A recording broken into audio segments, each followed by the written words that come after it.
Hi friends, today we discuss about the topic current affairs. National institute of public cooperation and child development పేరును ఏ విధంగా మార్చారు? సావిత్రిబాయి పూలే జాతీయ మహిళా శిశు అభివృద్ధి సంస్థగా మార్చారు. National institute of public cooperation child development అంటే కోఆపరేషన్ అండ్ చైల్డ్ డెవలప్మెంట్ పేరును సావిత్రిబాయి పూలే జాతీయ మహిళా శిశు అభివృద్ధి సంస్థగా మార్చారు. అహ్మదాబాద్ విమాన ప్రమాదంపై బ్లాక్ బాక్స్ విచారణ బాధ్యతను కేంద్రం దేనికి అప్పగించింది? ఏఐబి అంట. అహ్మదాబాద్ విమాన ప్రమాదంపై బ్లాక్ బాక్స్ విచారణ బాధ్యతను కేంద్రం దేనికి అప్పగించిందంటే ఏఐబి. హెచ్ఐవి తల్లి నుంచి బిడ్డకు సోకకుండా అడ్డుకట్ట వేసినందుకు WHO నుంచి గోల్డ్ టైర్ హోదా పొందిన ఆఫ్రికా దేశం బోట్స్వానా ఏం చేసింది? హెచ్ఐవి తల్లి నుంచి బిడ్డకు సోకకుండా అడ్డుకట్ట వేసినందుకు WHO నుంచి గోల్డ్ టైర్ హోదా అనేది పొందిన దేశం ఆఫ్రికా దేశం ఏంటంటే బోట్స్వానా. డ్రగ్స్ కట్టడి బాధ్యతలు నిర్వహిస్తున్న తెలంగాణ యాంటీ నార్కోటిక్స్ బ్యూరోను ఏ విధంగా మార్చారు? ఈగల్. డ్రగ్స్ కట్టడి బాధ్యతలు నిర్వహిస్తున్న తెలంగాణ యాంటీ నార్కోటిక్ బ్యూరోను ఏ విధంగా మార్చారంటే ఈగల్గా మార్చారు. ఈగల్ అంటే elite action group for drug law enforcement. Eagle full form ఏంటి అంటే elite action group for drug law ఎన్ఫోర్స్మెంట్గా మార్చారు. దీన్ని తెలంగాణ యాంటీ నార్కోటిక్ బ్యూరోను ఈగల్గా మార్చారు. Elite action group for drug law ఎన్ఫోర్స్మెంట్గా మార్చారు. భారత క్రికెటర్ శిఖర్ ధవన్ ఆత్మకథ పేరు ఏంటంటే the one cricket my life and more. Shikhar Dhawan రీసెంట్గా ఒక పుస్తకం రాశాడు. తన ఆత్మకథ ఏంటి అంటే the one cricket my life and more. తొలిసారి ఖతర్కు లిచీ పండ్లను ఎక్కడి నుంచి ఎగుమతి చేశారు? పంజాబ్లోని Pathankot.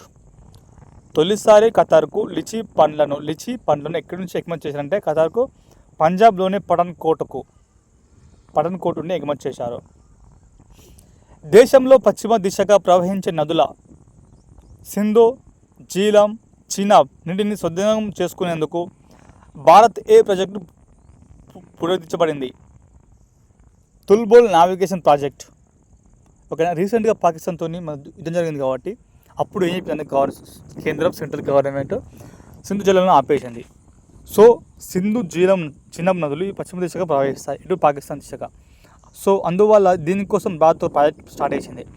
Tulbul navigation project start చేసింది. ప్రపంచంలో అత్యంత ప్రాచీన రాతిశిలలను ఇటీవల ఎక్కడ గుర్తించారు? కెనడాలో గుర్తించారు. ప్రపంచంలోనే అత్యంత ప్రాచీన రాతిశిలలను అంటే 416 కోట్ల ఏళ్ళ నాటి మన కెనడాలో గుర్తించారు. డైరెక్టర్ MSME ఇంపాక్ట్ అవార్డులో ఏపీకి ఏ పథకం లభించింది? సిల్వర్ పథకం. MSME అంటే మైక్రో స్మాల్ ఉంటుంది. ఇంపాక్ట్ అవార్డుల్లో ఏపీకి ఏ పథకం లభించిందంటే silver medal. Directorate of revenue intelligence పాక్కు చెందిన సరుకుల స్వాధీనం కోసం చేపట్టిన operation deep manifest. Directorate of revenue intelligence పాక్కు చెందిన సరుకుల స్వాధీనం కోసం చేపట్టిన operation deep manifest. Director of revenue intelligence పాక్కు చెందిన సరుకుల స్వాధీనం కోసం చేపట్టిన operation deep manifest. Hi friends, మరోసారి మనం డిస్కస్ చేద్దాం. ఈరోజు టాపిక్ ఏంటంటే కరెంట్ అఫైర్స్. చాలా మెయిన్ ఇంపార్టెంట్ టాపిక్ ఫ్రెండ్స్. బాగా చదువుకోవాలి, బాగా గుర్తుంచుకోవాలంటే రివిజన్ చాలాసార్లు చేయాలి. రివిజన్ మెనీ టైమ్స్ చేస్తూ ఉంటా అంటే మనకు గుర్తుంటుంది. So once again we discuss topic ఏంటంటే national institute of public cooperation child development పేరుని ఈ విధంగా మార్చారంటే సావిత్రిబాయి పూలే జాతీయ మహిళా అండ్ శిశు అభివృద్ధి సంస్థగా మార్చారు. అహ్మదాబాద్ విమాన ప్రమాదంపై బ్లాక్ బాక్స్ విచారణ బాధ్యతను కేంద్రం దేనికి అప్పగించిందంటే ఏఐబి. హెచ్ఐవి తల్లి నుంచి బిడ్డకు సోకకుండా అడ్డుకట్ట చేసినందుకు WHO నుంచి గోల్డ్ టైర్ హోదా పొందిన ఆఫ్రికా దేశం ఏంటి అంటే బోట్స్వానా. డ్రగ్స్ కట్టడి బాధ్యతలు నిర్వహిస్తున్న తెలంగాణ యాంటీ నార్కోటిక్ బ్యూరోని ఏ విధంగా మార్చారంటే ఈగల్గా మార్చారు. ఈగల్ అంటే ఏంటంటే elite action group for drug law enforcement. Bharat cricketer Shikhar Dhawan ఆత్మకథ ఏంటంటే the one cricket my life and more. తొలిసారి ఖతర్కు లిచీ పండ్లను ఎక్కడి నుంచి ఎగుమతి చేశారంటే పంజాబ్లోని పఠాన్కోట్ లిచీ పండ్లను.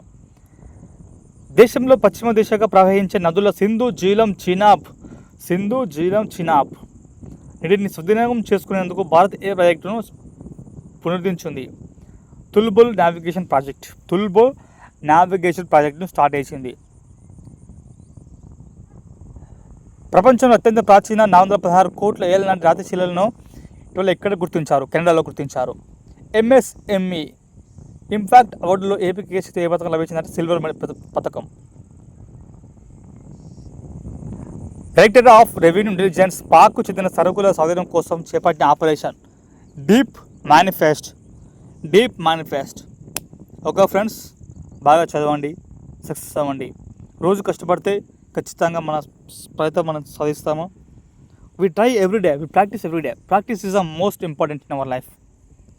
ఓకే ఫ్రెండ్స్, బాగా చదవాలి, సక్సెస్ మన తల్లిదండ్రులు మంచి పేరు చేసుకోవాలని కోరుకుంటూ ముగిస్తున్నాను.